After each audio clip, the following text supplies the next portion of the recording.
नमस्कार मंडळी, कशा आहात सगळे? मस्त ना. तर माझ्या स्वराज विराज फॅमिली चॅनलमध्ये तुमचं मनापासून खूप खूप स्वागत आहे. तर आज आहे भोगी. तर आपल्या वर्षातला पहिला सण येतो तो म्हणजे मकर संक्रांत आणि त्या आदल्या दिवशीची म्हणजे भोगी. तर आज भोगी आहे आणि मकर संक्रांतीच्या भोगीच्या सर्वांना खूप साऱ्या मनापासून शुभेच्छा. तर इथे चालली आता सकाळची माझी घाई गडबड लगबग झाली आहे. तर देवपूजा वगैरे करून घेतली मी सकाळ सकाळ. हे मस्त बघा अशी श्री स्वामी समर्थ महाराज की जय. तर देवपूजा वगैरे करून घेतली अगोदर आणि नंतर लागले मी आता स्वयंपाकाच्या तयारीला.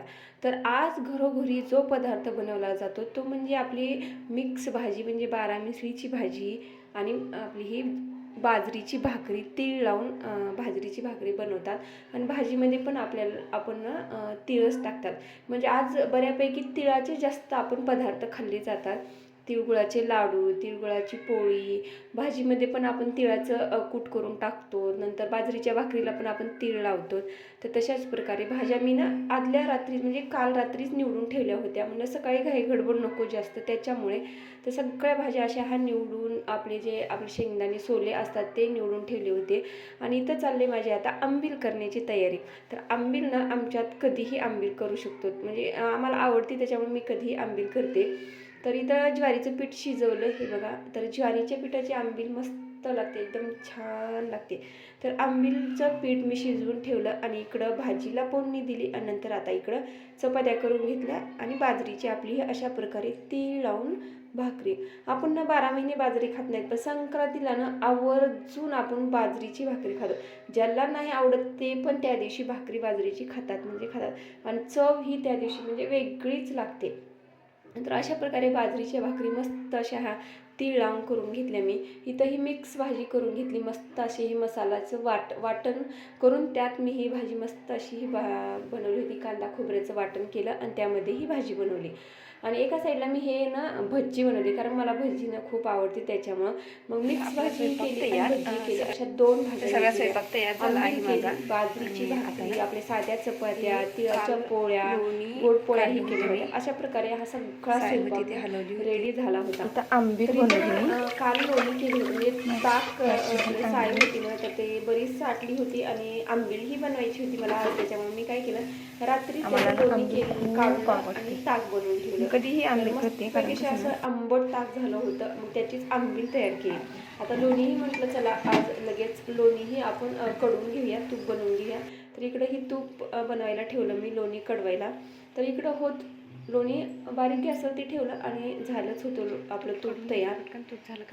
तर आज बराच दिवस, म्हणजे आज दिवस काही मला पुरणार नाही असं वाटत होतं मला, कारण कामं भरपूर होते. कामं वगैरे सगळी आवडले, कामं वगैरे आवडले. किचन वट्टा साफ करून कुकर लावून दुपारच्या जेवणासाठी. इथं दूध तापून ठेवलं होतं, कारण कसं ना संध्याकाळचं काय होतं आणि ह्याच्यामध्ये सकाळी काय आणलेलं होतं. तर इथं हे असं सगळं काढून घेतलं आणि भांडी वगैरे घासून किचन वाटा स्वच्छ केला मस्तपैकी असा. आणि एक दाखवायचं होतं ना, तर हे कप ना मी चहा प्यायला आणले होते, मातीचे कप.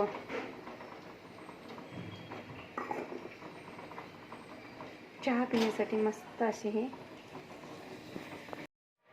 तर सगळे कामं आवरल्यानंतर म्हणलं चला आता भातवरणाचं कुकर लावलं आणि आता जेवणार आहे. तर दुपारचे 2:30-3 वाजले होते जेवायला. सकाळपासून नाश्ता वगैरे काहीच केलं नव्हतं. आज डायरेक्ट जेवणच करणार होते.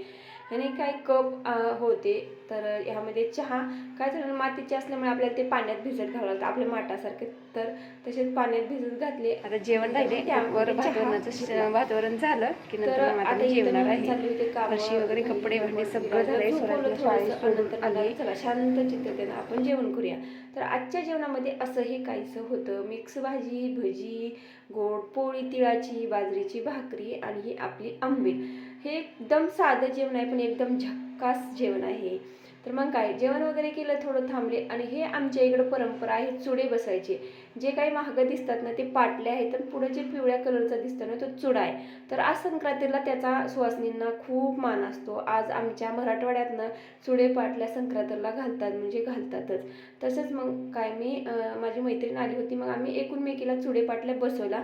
नंतर मग निघाली मी आता इथं स्वराजला स्कूलला आणायला, कारण स्कूलचा टायमिंग झाला होता. त्याच्यामुळे मग गडबडमध्ये पटकन स्कूलला निघाली.